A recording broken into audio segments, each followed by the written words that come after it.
जय हिंद दोस्तों।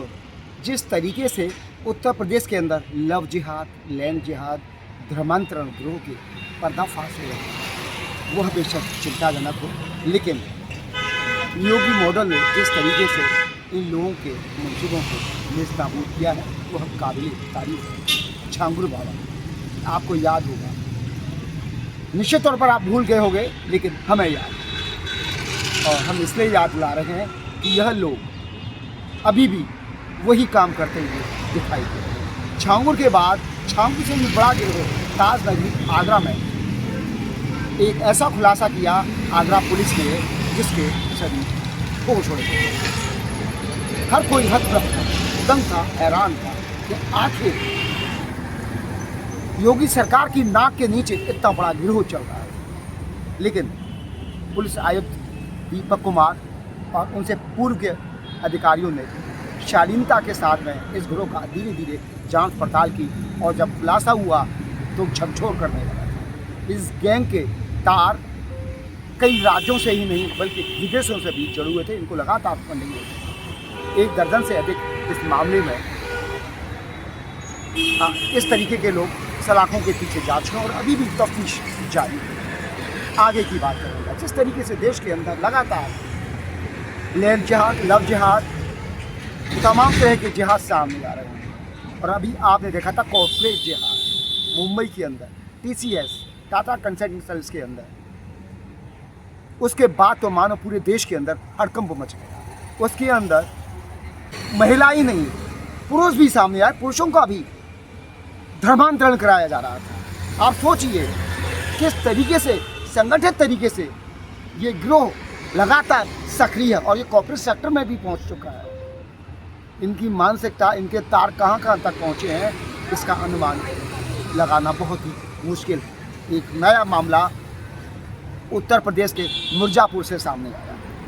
यहाँ पर एक नया जिहाद सामने आया। आप देखते होंगे लोग अपनी हेल्थ कंसीज को लेकर बहुत चिंतित रहते हैं। महिलाएं इसमें बहुत आगे रहती हैं और महिलाएं स्टेडियम जाने के अपेक्षाएं वह जिम जाना पसंद करती हैं और वहाँ पर पसीना बहाती हैं, जिससे वो अपनी फिगर को, अपने शरीर को, अपने बॉडी को फिट रख सकें, जिससे वो दीर्घायु हों, स्वस्थ रहें। लेकिन उन्हें यह नहीं पता कि जो उनको प्रैक्टिस कराते हैं, जो ट्रेनर हैं, वह बहुत गंदी सोच के, जी हाँ बिल्कुल सही बात कर रहे हैं, मिर्ज़ापुर के अंदर जिम जिहाद सामने आ रहा है।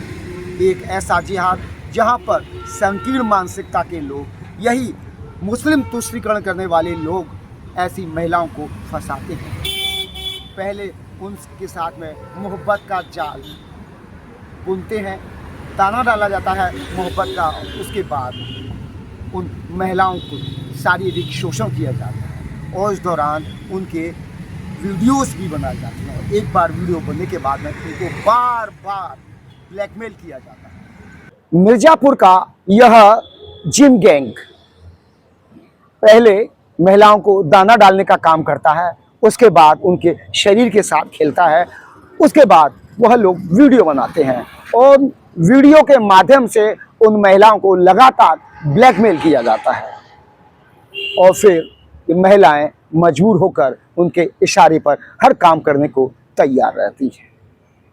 ऐसे ही एक मामले का खुलासा मिर्ज़ापुर में किया गया है। तमाम जिम संचालकों द्वारा यह काम किया जा रहा है और ऐसी करीब 5 धर्मांतरण करने वाली जिमों पर तालाबंदी की गई है उत्तर प्रदेश पुलिस द्वारा और करीब आधा दर्जन से अधिक लोगों की गिरफ्तारी की गई है। आप समझ सकते हैं कि लोग किस तरीके से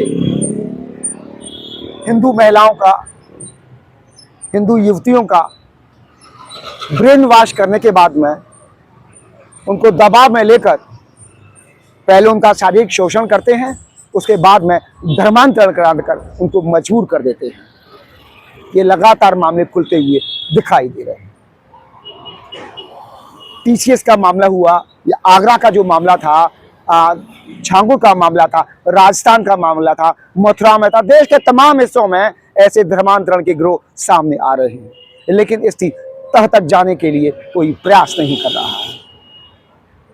मैं साफ बताना चाहता हूं, जब तक ऐसे लोगों का इनके जो मूल उद्देश्य है वो है हिंदुओं, ईसाइयों, सिखों, जैनों, बौद्धिस्मों, जो भी धर्म है, अन्य धर्म है, उनको महिलाओं को टारगेट करना, क्योंकि इन लोगों को विदेशों से फंडिंग होती है और ब्राह्मण, क्षत्रिय, वैश्य, बुद्धिज्म, जो हाई कास्ट की महिलाएं होती हैं, उनको लिए, माफ कीजिएगा, उनके लिए इनको 15 लाख रुपए दिए जाते हैं, जबकि ओबीसी महिलाएं होती हैं, ओबीसी समाज से संबंध रखती हैं, उन महिलाओं, युवतियों, लड़कियों के लिए 10 लाख रुपए दिए जाते हैं, और जब हमारे छोटे समाज की होती हैं उनके लिए 5 लाख रुपए इन युवकों को, इन धर्मांतरण करने वालों को, इन लव जिहाद करने वालों को दिए जाते हैं।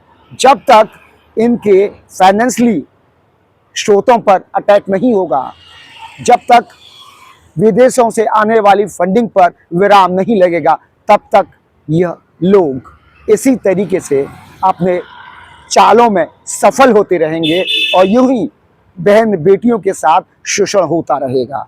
भारत सरकार और राज्य सरकारों को चाहिए इस पर एक ऐसा कानून लेके आए, जो भी इसमें शामिल हो, उनकी पूरी की पूरी संपत्ति जब्त की जाए और उनके भवन को नेस्तनाबूद किया जाए, और यही नहीं, इसके साथ में उनके परिवार की नागरिकता भी खत्म कर दी जाए।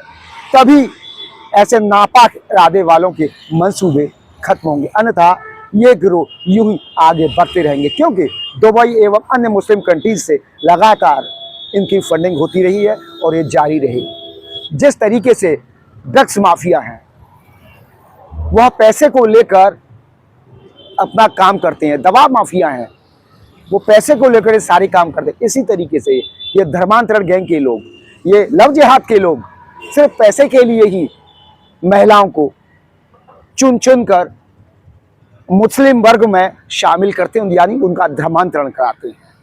ये सारा खेल फंडिंग का है, पैसे का है। जब तक सरकारें, केंद्र हो या राज्य हो, इन पर करारा एवं कड़ा प्रहार नहीं करेंगी, तब तक यूं ही ये सिलसिला जारी रहेगा। अब देखना होगा भारत की केंद्र सरकार और राज्य सरकारें कब तक इनके लिए कड़ा कानून लाती हैं और कब लव जिहाद, लैंड जिहाद, कॉर्पोरेट जिहाद, जिन जिहाद पर विराम लग पाएगा। आज के लिए इतना ही। अपने साथी सत्यन के साथ प्रदीप रावत, आगरा।